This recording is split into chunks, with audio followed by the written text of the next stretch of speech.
महान सर्वशक्तिमान हमारे दयावान परमेश्वर, आपका धन्यवाद करते हैं, आपका शुक्र, आपकी तारीफ करते हैं, आपके नाम की स्तुति प्रशंसा करते हैं, आपको धन्य कहते हैं, क्योंकि पिता परमेश्वर आप धन्यवाद के, स्तुति प्रशंसा के, इज्जत गौरव सत्कार के योग परमेश्वर हैं। महान ईश्वर, राजाओं का राजा, प्रभु का प्रभु, सर्वशक्तिमान परमेश्वर, आकाश पृथ्वी और हम सब का बनाने वाला, चलाने वाला, खिलाने वाला, पिलाने वाला, लिए फिरने वाला, उठाए रखने वाला, संभालने वाला, हर परिस्थिति में हमारी रक्षा करने वाला प्रभु, आपका धन्यवाद देते हैं, क्योंकि जो आपसे प्रेम करते हैं उनके लिए आपको माँ बापों के द्वारा पढ़ाई उत्पन्न करते हैं, क्योंकि आप एक भले परमेश्वर हैं। हम आपकी समस्त भाई कारों के लिए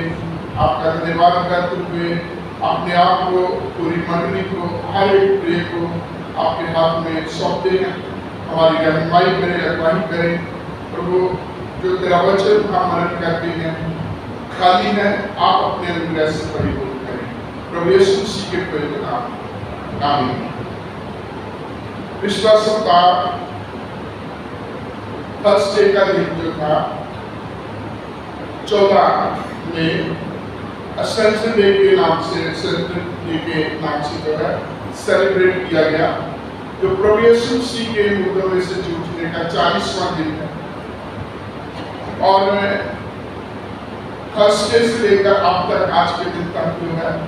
असेंशन डे को सेलिब्रेट किया जा रहा है। अलग अलग चर्चेज अलग अलग समय इस चर्च को, इस फेस्टिवल को सेलिब्रेट करते हैं।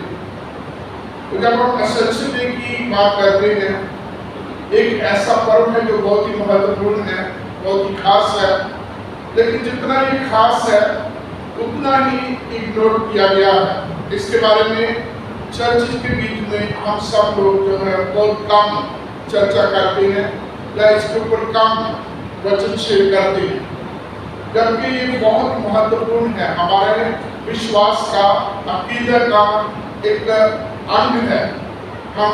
अकीदा में बोलते हैं कि उसने पैंतीस उसके शासन में दूर होगा, मारा गया, काढ़ा गया, चूका और आसमान पर उठा दिया गया और पिता की दाहिनी ओर विराजमान है, पिता की दाहिनी ओर जा बैठा है। ये हमारे विश्वास का एक अभिन्न अंग है, एक जिसको हम हर सर्विस में, हर बार जब कभी हम प्रेरितों का या निकाय का विश्वास बोलते हैं, साइड करते हैं और इस बात को हम अंगीकार करते हैं कि प्रभु यीशु मसीह मुर्दों में से जिंदा हुआ और स्वर्ग में उठा लिया गया। हमारे बीच में 3 हवाले पढ़ेंगे और तीनों ही हवालों के बीच में प्रभु यीशु मसीह के स्वर्ग गमन की बात हमने पढ़ी। इफिसियों की पत्री में उसका पहला अध्याय 20 वचन में हम पढ़ते हैं कि प्रभु यीशु मसीह को परमेश्वर ने स्वर्ग में उठा लिया, अपनी दाहिनी ओर विराजमान करके तमाम चीजों का प्रधान प्रभु बना के अपनी दाहिनी ओर बैठाया। और लूका रचित सुसमाचार जो पढ़ा गया है हमारे बीच में, उसका आखिरी अध्याय जो 24 वचन है, 24 अध्याय है, और उसकी 44 वचन से आखिरी जो 53 वचन है उनको हमारे बीच में पढ़ा गया है। और ये प्रभु यीशु मसीह के उस घटना के बारे में है, या प्रभु यीशु मसीह अपने चेलों को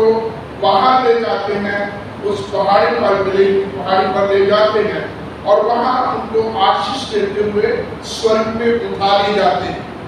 और फिर हम जब प्रेरितों के काम पहला अध्याय में आते हैं तो यहाँ एक बात देखने वाली है कि लूका ने 2 बुक लिखी है, एक लूका रचित सुसमाचार और दूसरा प्रेरितों के काम, और ये एक ही नाम से जो है इसको संबोधन किया गया। आप लूका रचित सुसमाचार पहला अध्याय उसका 3रा वचन पढ़ेंगे तो वहाँ एक नाम आता है थियोफिलस। थियोफिलस मतलब ये ग्रीक भाषा का शब्द है, थियोस प्लस फिलोस। थियोस मतलब गॉड, परमेश्वर, और फिलॉस प्रेम या प्रेमी। तो एक नाम हो सकता है या एक काल्पनिक नाम हो सकता है जिसको हम प्रभु प्रेमी कहते हैं। तो पहली जो किताब है जो प्रभु यीशु मसीह के बारे में है, उसमें लिखा क्रमबद्ध लिखा, हिस्टोरिकली एक इवेंट को एक जो है उसके क्रोनोलॉजिकली जो है उसके क्रम में लिखा गया। और उसी चीज को जहाँ लूका अपने सुसमाचार को समाप्त करता है, जो हमने 24 अध्याय के आखिरी वचन में पढ़ा 44 से 53 पर, खासकर के 50 वचन में वो उनको बाहर ले गया और उनको आशीष देते हुए उनके सामने से वो उनके देखते देखते वो स्वर्ग में उठा लिया गया और चेलों ने प्रभु को दंडवत किया, उसकी आराधना की, वर्शिप की और फिर वो वापस यरूशलेम में आ गए। लूका रचित सुसमाचार में लिखा कि जब तुम सामर्थ्य ना पाओ इसी नगर में बसे रहना, इसी नगर में ठहरे रहना। और जब हम आगे बढ़ते हैं, लूका जो प्रेरितों के काम की पुस्तक को आरंभ करता है, यहाँ से उसने जोड़ा था जिस बात को, जिस घटना को लेकर के वो जो लूका रचित सुसमाचार को समाप्त करता है, इसी को आरंभ करके थियोफिलस को संबोधन करते हुए असेंशन डे का, प्रभु यीशु मसीह के कामों का, प्रभु यीशु मसीह के स्वर्गारोहण के उस अकाउंट को फिर से बताता है। और बीच में एक नंबर आता है, वो है 40 दिन प्रभु यीशु मसीह अपने लोगों के बीच में रहे। 40 दिन तक पक्के सबूत, पक्के प्रमाण देकर उनको साबित करते रहे कि मैं वो जिंदा है। अभी देखिए कि यहाँ बाइबल के बीच में 40 नंबर हम कई जगहों बात करते हैं, 40 दिन, 40 साल वगैरह वगैरह। और जहाँ जो इससे का फल 40 दिन है, वो एक प्रेपरेशन का टाइम है, तैयारी का समय। 40 का मतलब तैयारी करना।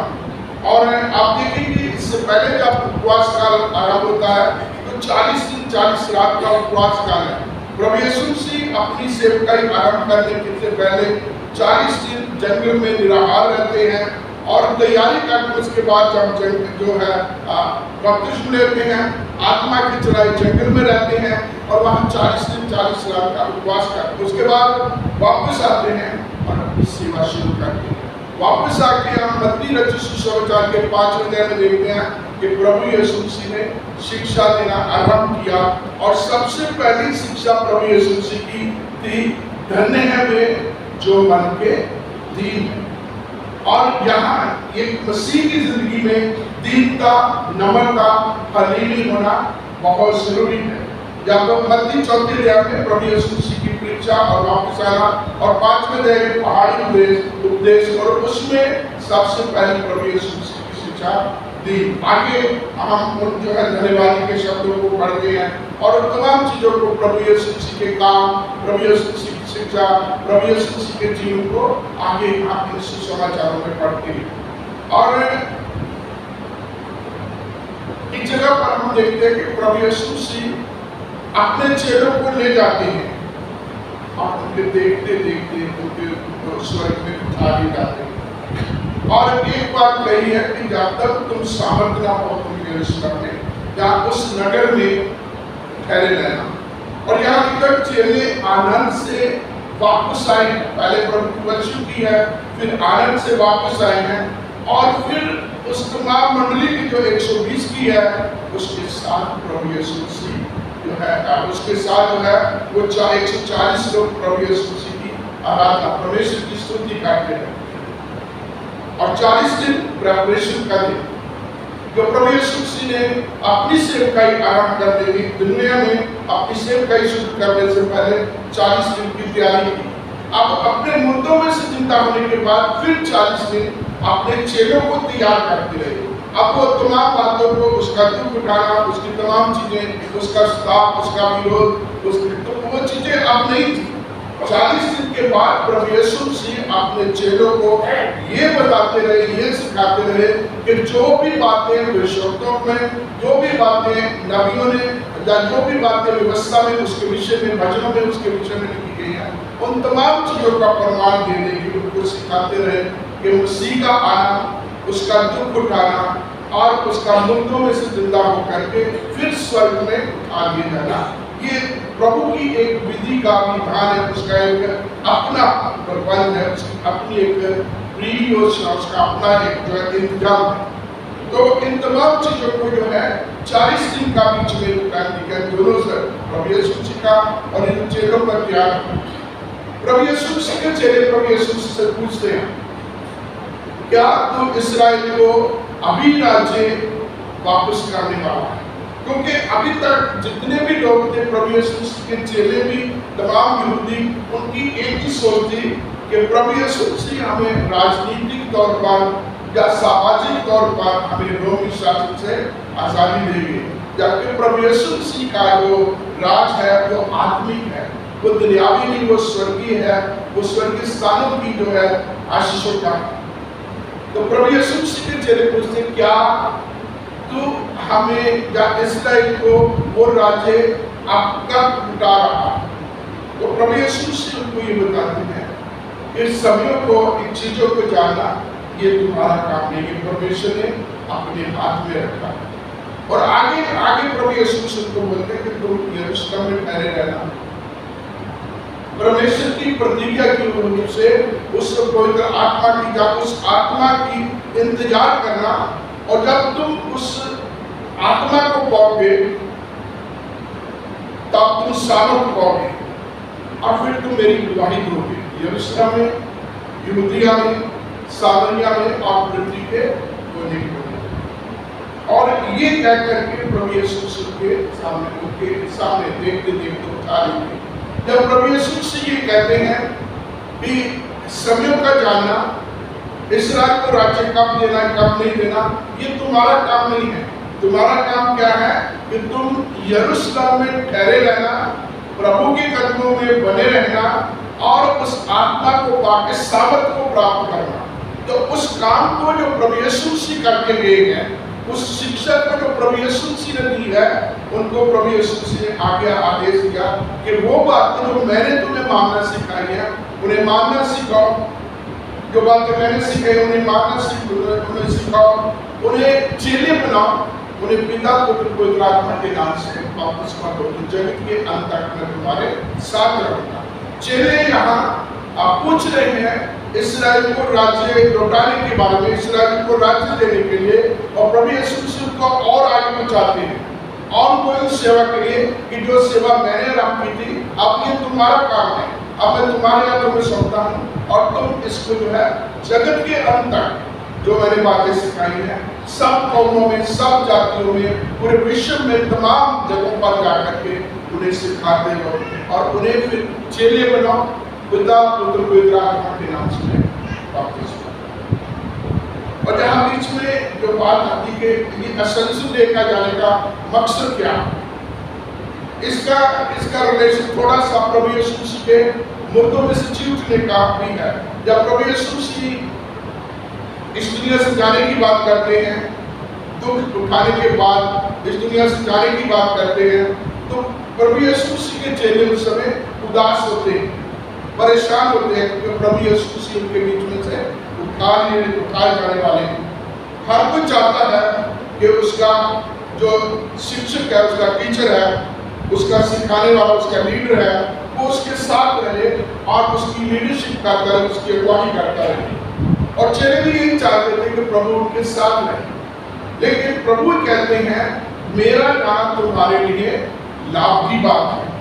प्रभु यीशु मसीह क्या कहते हैं, मेरा काम तुम्हारे लिए लाभ की बात है। या ये यहाँ कहना चाहिए कि जो असेंशन डे है प्रभु यीशु मसीह का स्वर्गरोहण, ये कलीसिया के लिए, चेलों के लिए लाभ की बात है। पहली चीज प्रभु यीशु मसीह कहते हैं कि मैं जानता हूँ और मैं उस एक जो है एक सहायक को भेजूं, जिसका लिखा अन्य सहायक, अदर कंफर्ट, वो in the shape of Holy Spirit Jesus himself will come. प्रभु यीशु मसीह पवित्र आत्मा के रूप में चेलों के बीच में भेजो, चेलों के पास आएंगे जो हमेशा उनकी अगुवाई करेंगे। प्रभु यीशु मसीह ने प्रतिज्ञा की कि मैं तुम्हें कचहरियों में, तुम्हें पंचायतों में, अलग अलग जगहों में वो खींचेंगे, तुम्हें बहुत सब तरह की जो है तुम्हारे से बातचीत होगी, तुम्हें पूछा जाएगा। तो प्रभु यीशु मसीह कहते हैं तुम भयभीत ना होना, घबराना नहीं, परेशान नहीं होना, क्योंकि बोलने वाले तुम नहीं होंगे, बोलने वाला आत्मा। तो प्रभु यीशु मसीह का स्वर्गारोहण जाते जाते प्रभु यीशु मसीह की प्रतिज्ञा कि वो आएगा, वो तुम्हें तमाम बातें सिखाएगा जो बातें मैंने तुम्हें सिखाई। तो प्रभु यीशु मसीह का जाना अर्थात चेलों को, कलीसिया को वो इधर आत्मा के दान की आशीष का प्राप्त करेगा। प्रभु यीशु मसीह अब शारीरिक रीति से चेलों के साथ नहीं है, कलीसिया के साथ नहीं है, कलीसिया के बीच नहीं है, लेकिन अब वो आत्मा के रूप में कलीसिया की अगुवाई करता है। आत्मा स्वयं जो है, जो प्रभु के लोगों की दासों की, प्रभु के विश्वासियों की आत्मा स्वयं अगुवाई करता है। बहुत बार हमारे अनुभव है, बहुत बार हम जो है प्रभु के लोगों के अनुभवों के साथ जो है हम वर्शिप करते हैं, आराधना करते हैं। बहुत सारे उसके परमेश्वर के अपने दान वरदान है जो उसने आत्मा के द्वारा कलीसिया में अलग अलग लोगों को दिए हैं। तो पहली चीज प्रभु यीशु मसीह का जाना चेलों के लिए सहायक भेजना, और ये सहायक का पैराक्लीट वर्ड है, इसका ग्रीक भाषा का, यूनानी भाषा का, जिसका मतलब है एडवोकेट। एडवोकेट जैसे हमारे एडवोकेट होता है और जो कोर्ट में हमारी पैरवी करता है, हमारे बिहाफ पर हमारे केस को, हमारी उस जो है हमारी उस लड़ाई को लड़ता है। तो परमेश्वर का पवित्र आत्मा जब मुझे आपको मिलेगा, जब कलीसिया को दिया जाएगा, तो कलीसिया हमारे बिहाफ पर वो आत्मा जो है कार्य करेगा, हमारे बिहाफ पर आत्मा बोलेगा, जो कुछ उस समय की जरूरत होगी परमेश्वर का आत्मा उस पर करेगा। और दूसरा प्रभु यीशु मसीह का जाना, जो हमारी एक बड़ी कॉमन सी चीज अक्सर हम देखते हैं यूहन्ना 14वें अध्याय में, कि प्रभु यीशु मसीह का स्वर्ग जाना, पिता की दाहिनी ओर बैठना, वापस आना और अपने चेलों के लिए जगह तैयार करके उनको फिर अपने साथ ले जाना। इस दुनिया के राज की बात नहीं कर रहे प्रभु यीशु मसीह। प्रभु यीशु मसीह जो है रोमियो से छुटकारा पाने की बात नहीं कर रहे। प्रभु यीशु मसीह पाप शराब को जो आदम के समय से चला आ रहा था, उससे छुटकारा पाकर फिर पिता के साथ जो है संगति कराना और उस टूटे हुए रिलेशन को बना करके अनंत से अनंत काल तक प्रभु की आराधना, प्रभु की स्तुति करना और उसके राज्य में बने रहने की जो है प्रभु यीशु मसीह बात करना। प्रभु यीशु मसीह का जाना, जगह तैयार करना, वापस आना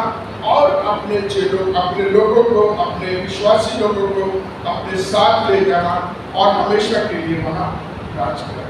प्रभु यीशु मसीह का स्वर्गारोहण मतलब प्रभु यीशु मसीह का पिता की दाहिनी ओर बैठ करके अपने लोगों की पैरवी करना,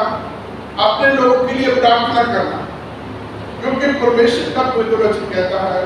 शैतान गरजते हुए शेर की तरह परमेश्वर के लोगों को फाड़ खाने की पर ऐसे सोच में रहता, हमेशा परमेश्वर के लोगों के खिलाफ रहता, हमेशा उनके ऊपर किसी न किसी तरीके से आक्रमण हमले करता और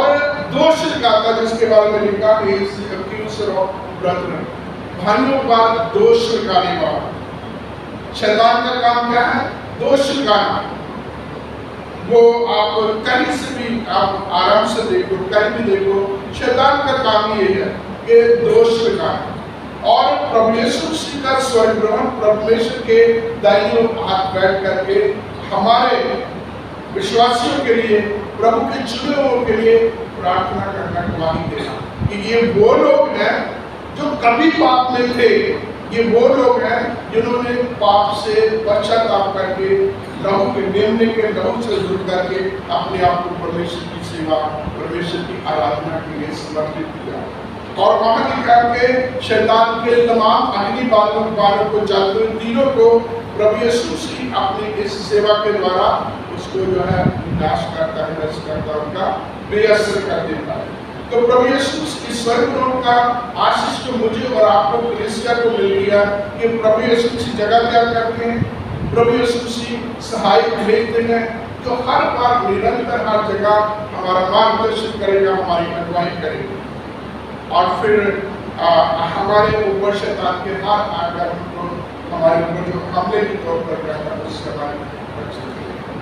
तो परमेश्वर का धन्यवाद देते हैं इस बड़े दिन के लिए जिसको बहुत कम सेलिब्रेट किया जाता है। आप देखिए जितना बड़ा दिन हम सेलिब्रेट करते हैं, क्रिसमस सेलिब्रेट करते हैं, हम साल भर का सारा जोर उसमें लगा देते हैं। और जितने भी साल भर की हमारी सेविंग है ना, कपड़ों के द्वारा, खाने पीने के द्वारा, लेने देने के द्वारा, गिफ्ट के द्वारा, हम वहाँ खत्म कर देते हैं। फिर थोड़ा सा आगे बढ़ते हैं तो ईस्टर पर हमारा कुछ खर्च होता है, लेकिन ये जो और महत्वपूर्ण दिन है इनको हम याद भी नहीं करते, जबकि ये प्रभु यीशु के जिंदा होने का एक बहुत बड़ा प्रमाण है कि मुझे और आपको कलीसिया को याद रखना है। प्रभु यीशु से पैदा हुए, ओके, प्रभु यीशु से मुर्दों में से जिंदा हुए, तो है कहाँ? ये बहुत जरूरी है इन चीजों को जानना और इन चीजों को कलीसिया के द्वारा सेलिब्रेट करना। वो जिंदा हुए 40 दिन, तो कहीं ना कहीं तो होंगे, तो वो मुझे और आपको बताना, मेरा और आपका बताना कार्य है, कर्तव्य है कि वो 40 दिन के बाद स्वर्ग में उठा लेंगे और पिता की दाहिनी ओर बैठेंगे, जिसने प्रतिज्ञा की वो फिर आएंगे और अपने लोगों को अपने साथ ले जाएंगे और उस अनंत काल के राज में। तो प्रभु हमारी सहायता करें, हम इस बड़े दिन को याद रखें, इस जो है जो असेंशन डे को जब प्रभु यीशु स्वर्ग में उठाए गए, हमारे लिए साथ भेजने के लिए, पिता की दाहिनी ओर बैठ करके हमारे प्रार्थना करने के लिए और हमारे लिए जगह तैयार करके फिर वापस आ करके हमें जो है अपने राज में शामिल करने के लिए। तो जो असेंशन डे है ये पावर, प्रॉमिस और जो है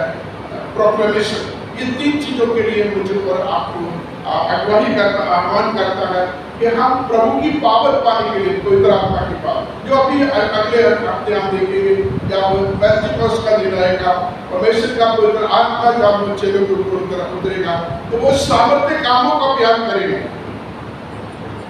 उस परमेश्वर की सामर्थ्य से भर जाएंगे और प्रभु की सेवा को आगे बढ़ाएंगे। फिर प्रभु की प्रतिज्ञा है यूहन्ना में और जगहों पर की, और जो है प्रतिज्ञा का पूरा होना, और फिर उसको आगे मेरे और आपने आगे उसका